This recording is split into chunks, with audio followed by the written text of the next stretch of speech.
Everyone.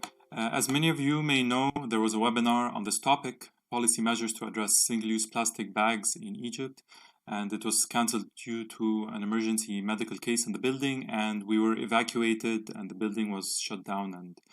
And this video is something that we decided to develop instead, and maybe this would be easier for people that have time differences in different time zones, so maybe it's even easier to disseminate as a compensation for the webinar due to the difficult times that we are in these days and difficulty in organizing things. So CEDARE, Center for Environment and Development for the Arab Region in Europe, is an international intergovernmental organization, and it has been implementing this study in cooperation with the Japan International Cooperation Agency and in coordination with the Ministry of Environment. It is focused not on all single-use plastic items, but on single-use plastic bags as a stepping stone. Many people have been asking us whether we should actually be talking about this topic these days, and our answer is, after a lot of discussions, is that it is actually more important than ever for us to run forward in all of the environmental development activities that need to be done as fast as possible, because many studies reveal every day that cities with high pollution and low environmental quality are more prone to complications in diseases or vulnerability for sometimes specifically respiratory diseases. If we look at waste management, for example, one of the big problems in waste management in many developing countries is that there is a lot of open burning dump sites. So this, of course, is improving very quickly every day in Egypt, but it is still, along with vehicle emissions, they both constitute a major contributor to air pollution, which increases vulnerability to respiratory diseases and complications. Of course, before talking about anything, we should reduce waste altogether from the source, plus improved collection and law enforcement. So this is just a reminder that everything we are talking about today is not a solution, it is a contribution, one piece of the puzzle. So if you talk about plastic bags, this is only a very tiny piece of the puzzle. But the more pieces of the puzzle that we get together faster, the better our cities, the healthier our cities will be. There has been recent research that shows that long-term exposure to air pollution could contribute to higher numbers of COVID-19 fatalities. And also further research is investigating the function of air pollutants as carrier as well, such as in particle matter. We've been ironically invited last month to talk about preventive measures in the Egyptian Respiratory Society conference that is held every year. This poster is 2019, because the one we were invited to in 2020 was actually cancelled because of the events that happened. But this is a strong reminder about the importance of preventive measures and improving the quality of environment in order to improve the resilience of cities and public health. And I would like to note that Professor Jihan Al-Assel, the General Secretary of Congress, she was actually in our last event that we did on air pollution. It was related to fuel quality. And she reaffirmed that improving public health is a fundamental prerequisite in preventive measures and having healthier cities. And a few months later, the pandemic broke loose, as you see. And every effort that was done to improve the quality of environment is probably contributing to our safety. But there's still a long way to go. If we look at globally in the specific topic of single-use plastic items in general, how much plastic waste is produced in different countries and regions. This is the size of these pie charts. and how much is being mismanaged, and this is the red part. And with this simple statistic, we can easily visually see how there are many countries, especially in the developing world, such as Nigeria, Ghana, Senegal, and so on, which produce very little plastic waste, but this is increasing very rapidly. But most notably have a very large portion that is mismanaged. And you can have developed countries such as Japan that have more plastic waste production per capita, but the management of plastic waste is quite good.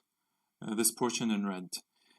Egypt is on its way for improvement. There has been a lot of progress, and as mentioned before, we are trying to add a piece to the big puzzle to run forward as much as possible. One of the big shifts that we should note in the recent years is when China, a couple of years ago, decided to stop import of waste. Egypt was exporting waste to China in bales, for example, from recycles, predominantly informal. And the US, most notably, used to export a lot of waste to China. Now that this stopped, this is one of the things that is causing sort of shock in the flow of materials and also stimulating industries to start recycling more. So with every closed door, another door opens. This is a picture in Kenya. And the reason we're showing this picture is because we like to repeat a lot the argument that developing countries are not greatly challenged with regards to restricting plastic wastes because they are low-income countries or anything.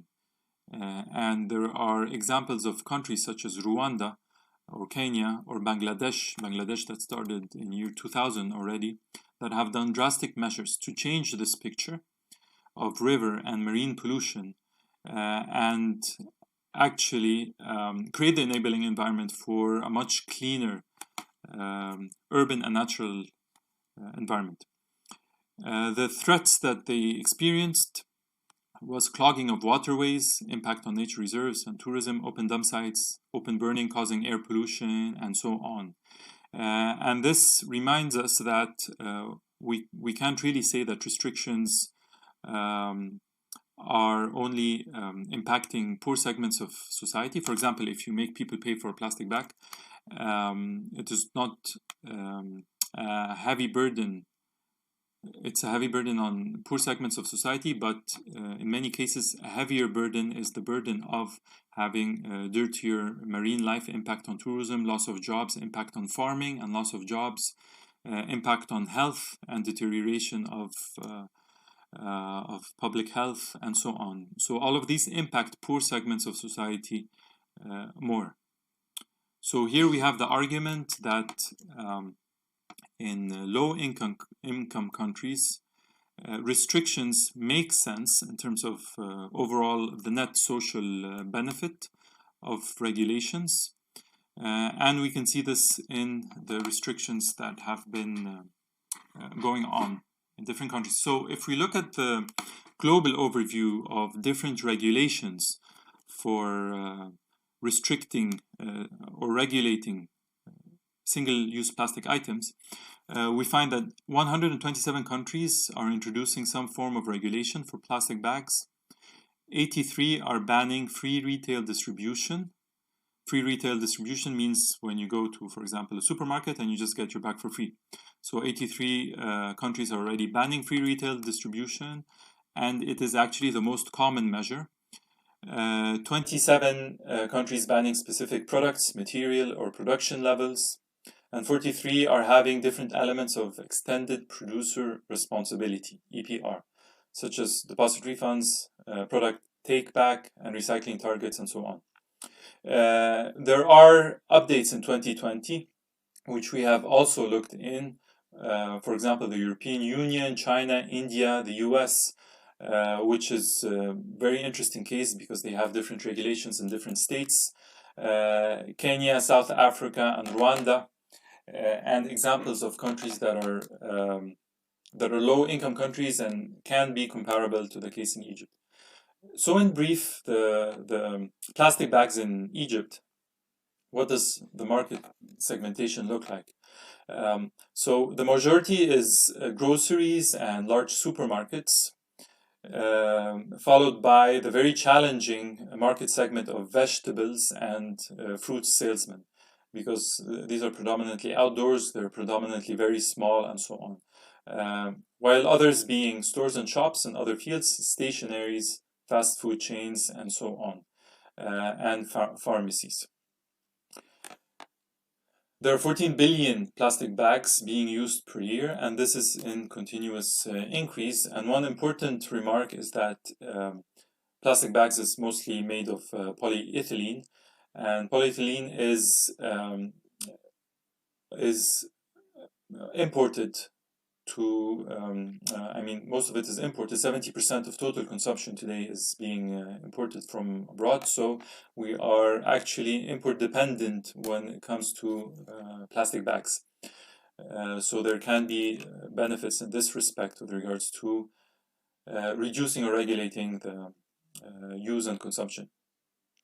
One very interesting thing when we look, there are the usual statistics that it employs a large number of people, decent growth, there is significant consumption and all of that. But one thing stands out, that we have a lot of informal producers. So there's no accurate data about the informal sector yet, but estimates say, according to the Plastic Technology Center of Egypt, our partner, is that it is more than 4 times of the formal producers compared to formal producers. So this is of course a challenge when you're talking about implementing regulations. There are close to 5,000 registered plastic processing units. 40% are small scale, but then again, once more, there are also the informal micro producers. The distribution of plastic film production in Egypt is as follows: quite wide distribution, with more, of course, in dense parts of Egypt, such as Gharbeya, Sharqeya, Cairo, Alexandria. When we look at the material flow, we find these are lots of numbers, but the interesting parts are related to, again, the import dependence, not just in polyethylene, the material itself, but also in the machinery that is being used for production of plastic bags. And also the prevalence of recycling. Estimates are about 45% of polyethylene materials being recycled.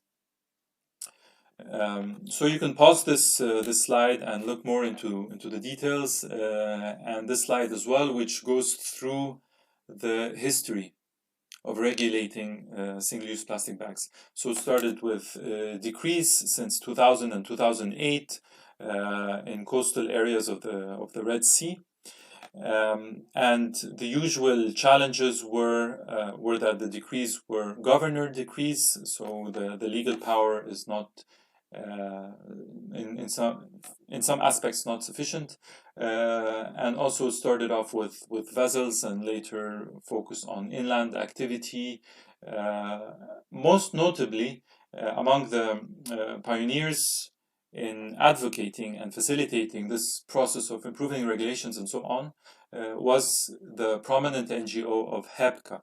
HEPCA is the Hurghada Environmental Protection and Conservation Association, which I'll talk more about in a second. Later, developments continued, national action plans and different strategies and so on, awareness raising throughout 2017, 2018, and then the interesting part in 2019, when in March and November respectively, there were decrees issued by the Red Sea governorate and South Sinai governorate to ban single-use plastic items, so plastic bags and other items as well, such as cutlery and so on. And this was actually initiated by a proposal by HEPCA as well, and it included a thickness limit. So thickness means that the plastic bag is a bit heavier, so it means it is less prone to be wind blown. It's a bit heavier. And the second thing is that when it's a bit thicker, it allows people to use it more than once. So it's more likely to be multi-use plastic bags. Of course, there are many other different specifications for plastic bags. There was another decree, South Sinai, different thickness, but also same concept.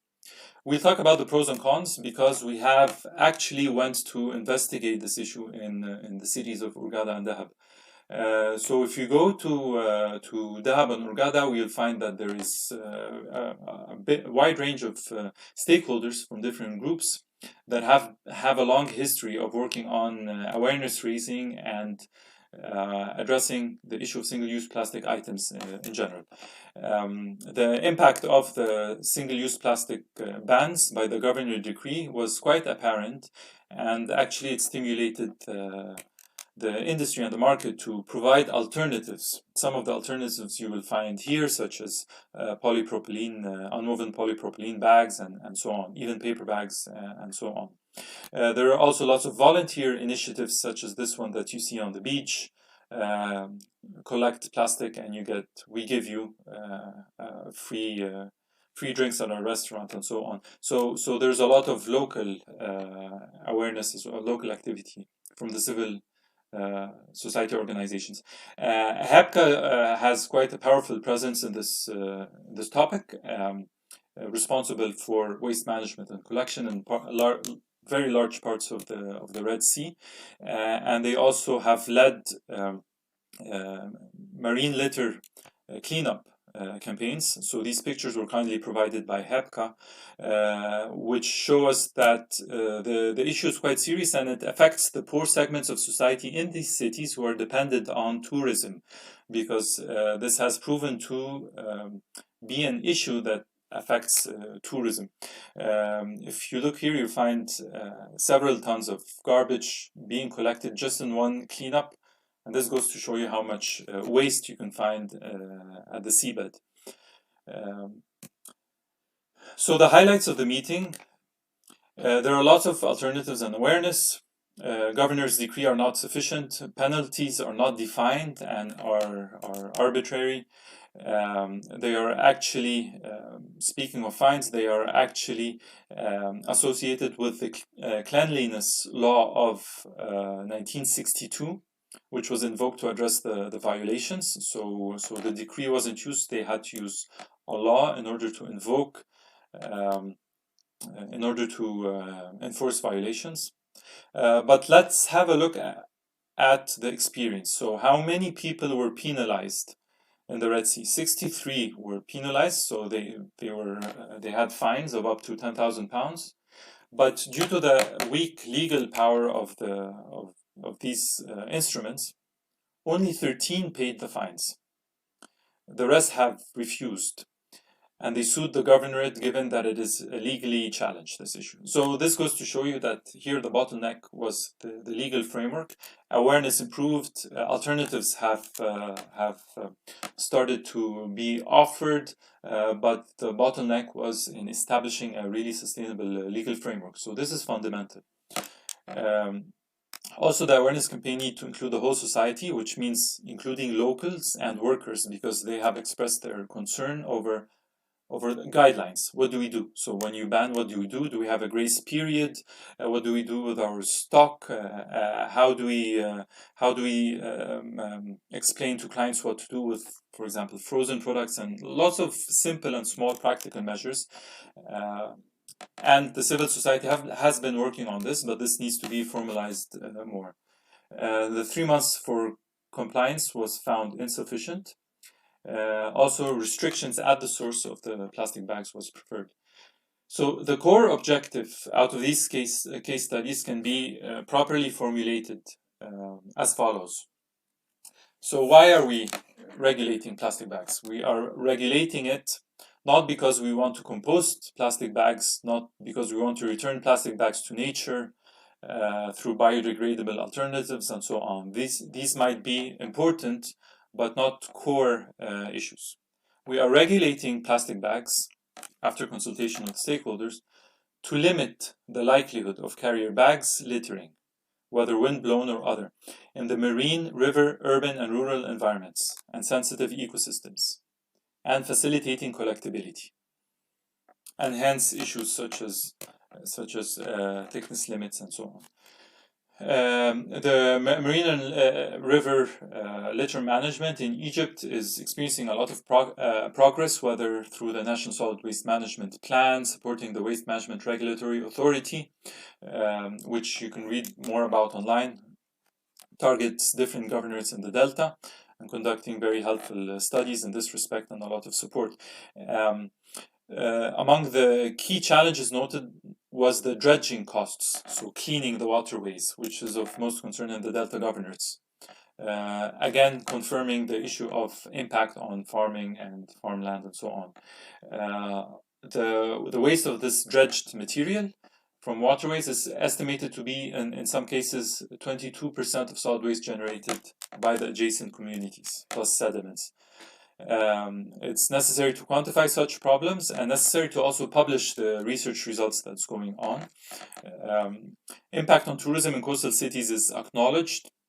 Again, it is if it's quantified, it needs to be published. So there is a challenge of data availability, which is actually in progress. So through things like a MedPol program for the assessment and control of marine pollution in the Mediterranean, Horizon 2020 and Persica and so on, there is a lot of new information being collected, and it's in process to reach policymakers and general stakeholders through publishing results and so on. Dissemination is very important so that there is no repetition of surveying and studies and so on.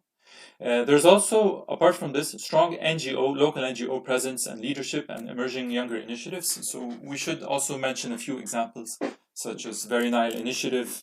The co-founders of Greenish and Basita have developed this initiative, and also their associated Egypt Ban Plastic Coalition, of course with cooperation with the ministries in Egypt.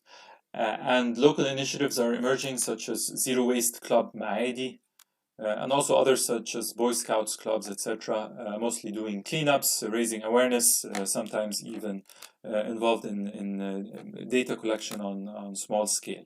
This picture here shows, for example, Zero Waste Club Maadi, when they were explaining the stickers that they would distribute to different shops in Maadi, so that the shop is actually on board, sort of this friendly certification that they are on board with a plastic bag campaign, and they encourage their clients to reduce plastic bags.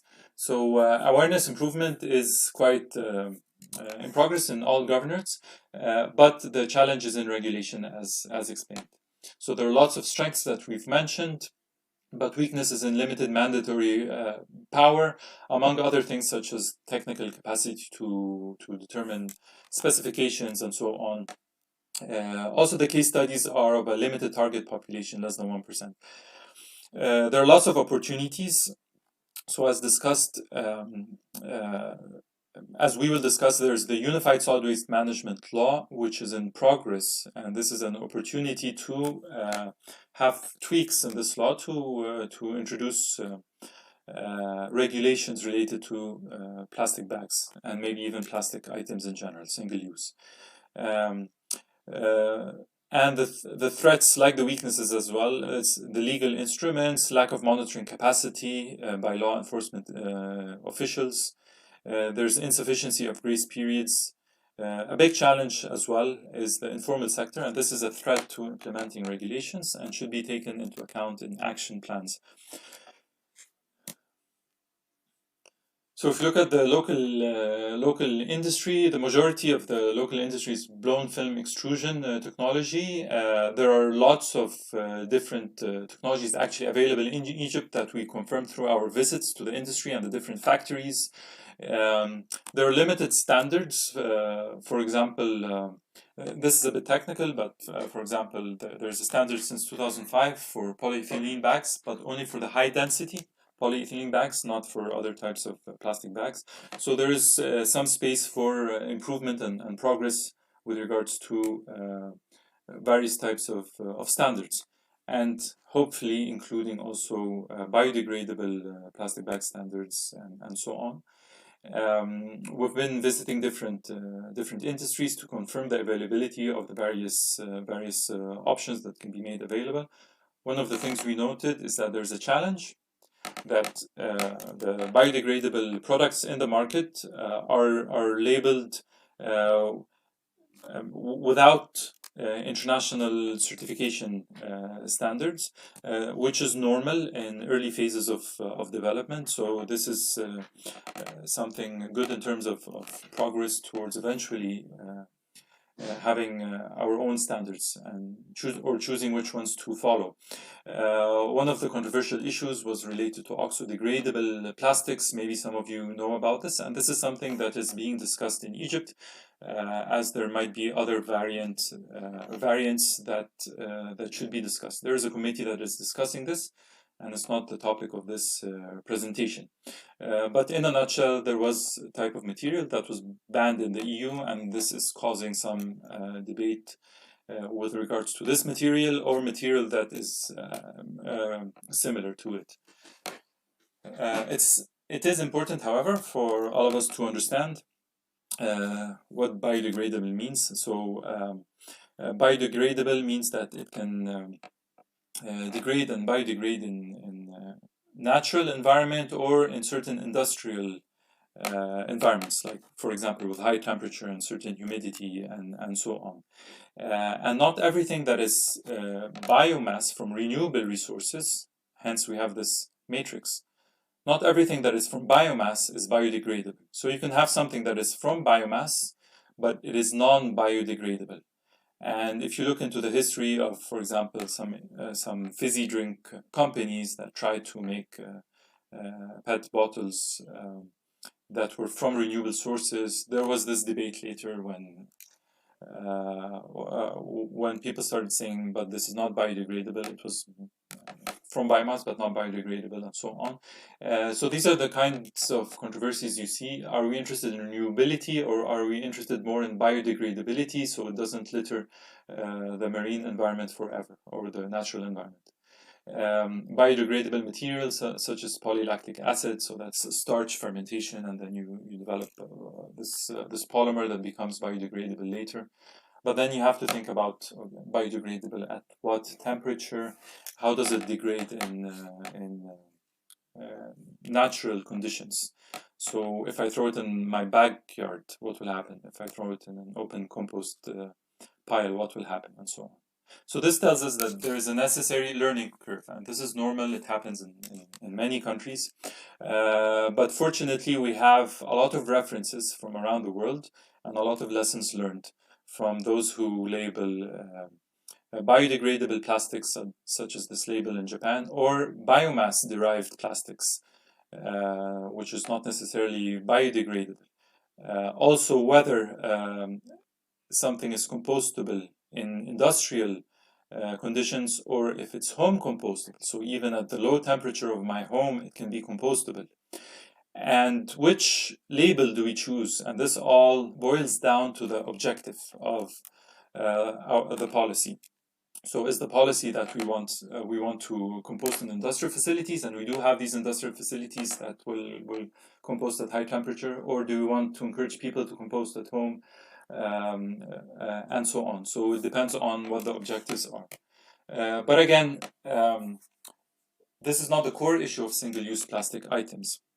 However, there are technologies out there that are increasingly proving themselves in terms of biodegradability. So there's hope in lowering the costs, so that these materials are being used more, such as, for example, Mitsubishi Chemicals Bio-PBS. It's a based on biodegradable material. the consumer will not be interested in understanding what polybutylene succinate is. They would be more interested in labels that they trust, and if the standards in the country is being implemented or not. So what the governments do is that they decide on what their priorities are. So if the priority is marine pollution, for example, then they would start making tests, such as in this technology by Kaneka, another Japanese company producing biodegradable plastic bags, which tests the biodegradability in marine conditions as well, and comparing it with other biodegradable material. So these are the kinds of discussions that are being made in the field of biodegradable materials. So if we look at the presence of this technology, for example, in Kenya, which is one of the strictest countries in terms of regulations on single-use plastic items, we will see that they now are starting to have exemptions for home compostable bags. So if it's a home compostable bag, okay, you can use this type of plastic bag. But also remember that it's not only bags. You can use biodegradable material for seedling pots. So if you have nurseries, you can use a seedling pot which biodegrades, and it's better for the health of the plants, or other material that needs to biodegrade. So it's not necessarily bags only. And the future prospects is to reduce costs through sourcing from cheaper material. Cost is a very important topic, but we have to remember one thing that's very important. When we were visiting the different stakeholders, NGOs, or the stakeholders in coastal cities, there was a lot of complaint about the higher cost of multi-use bags, for example, such as woven polypropylene bags. If we unify the medium-sized bag, we will find these prices, and sometimes they are much more. So you would find now in some supermarkets in Egypt, non-woven polypropylene bags are being sold. They're available at £2, but they're being sold for £6 and £7 and so on, due to design and other value-added components. So one important thing is when comparing different bags, we are not comparing the product, we are comparing the use, the function. So what is the cost per function or per use? Of course, obviously, the more you use the bag, the lower the cost per use.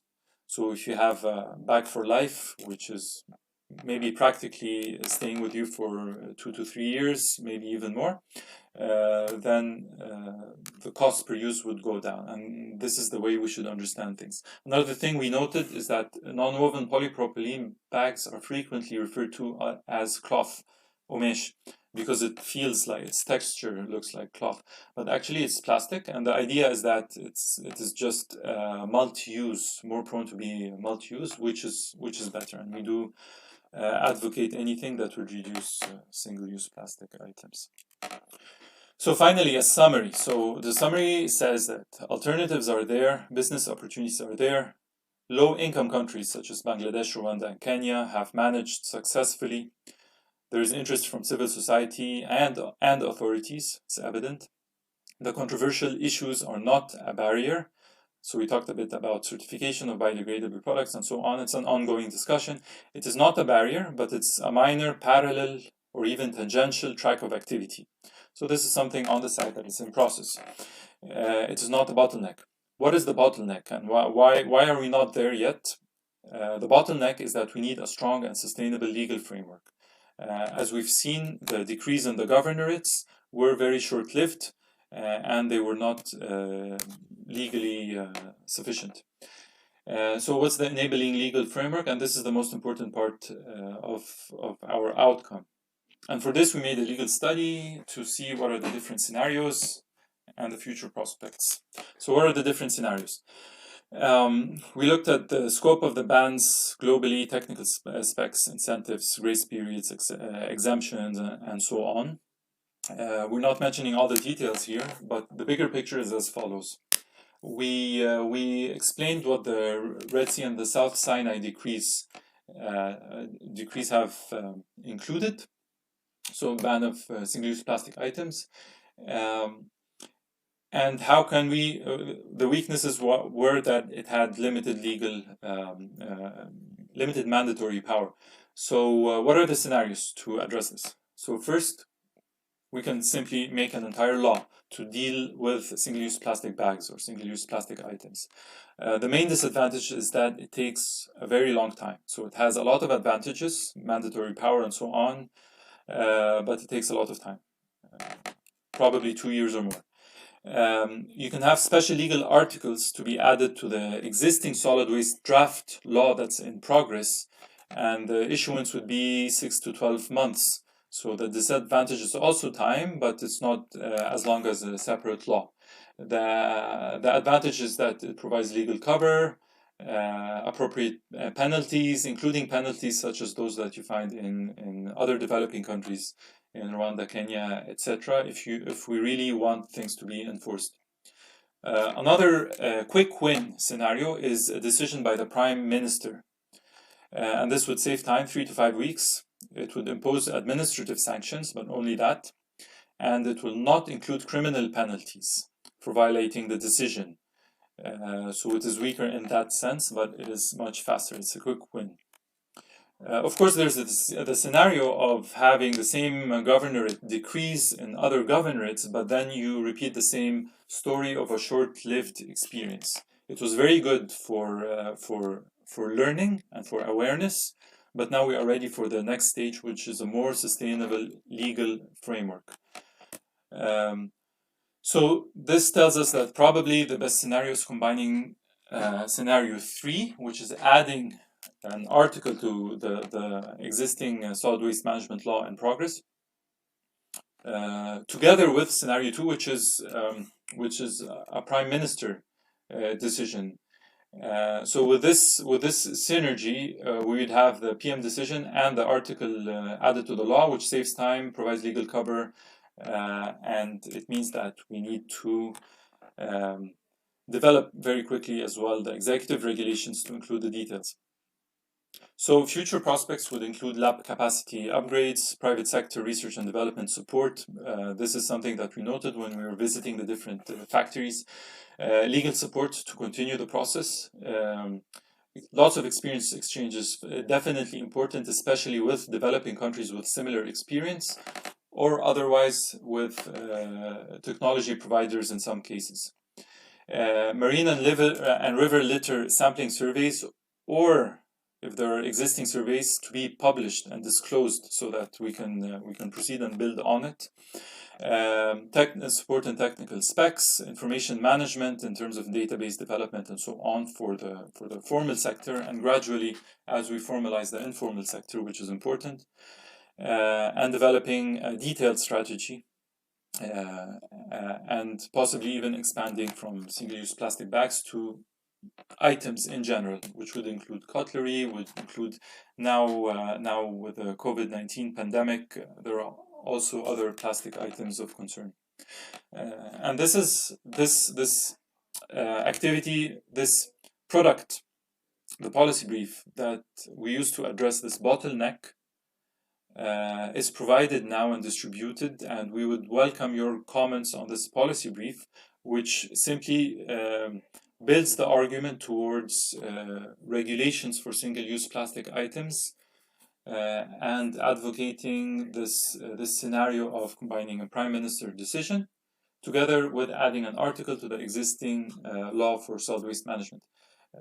So it's very technical, but this is important to really establish the legal framework. Otherwise, we will continue simply doing awareness raising forever.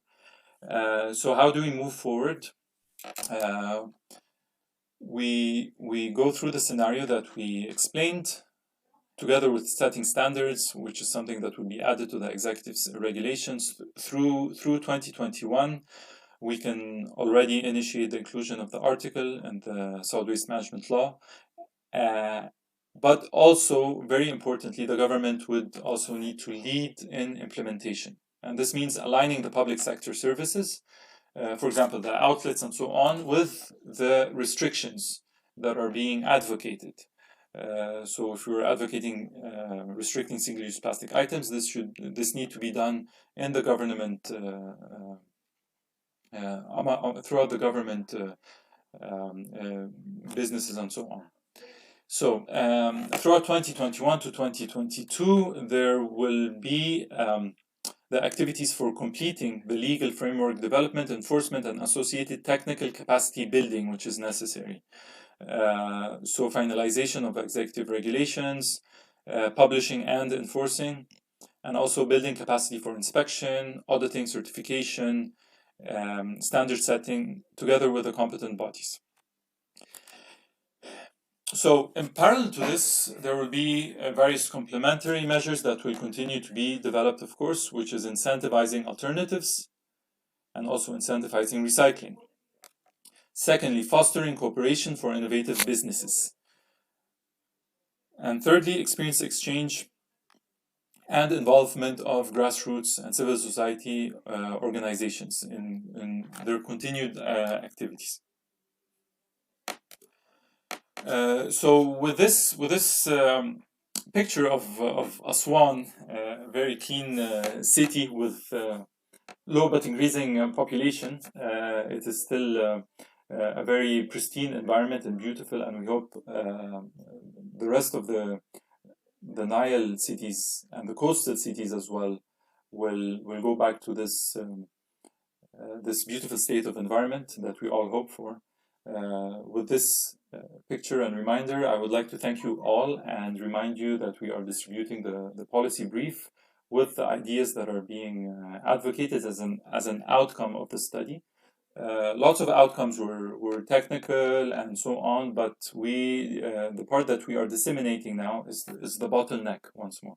And the bottleneck is developing a sustainable legal framework, so we incentivize the process of this transition. We need to do this soon because there are many more things that we need to do. Plastic bags is again a very small piece of the puzzle, and there are many other things that need to be done very quickly. So at least this step should be taken as soon as possible, hopefully with your cooperation. Thank you so much. Thank you.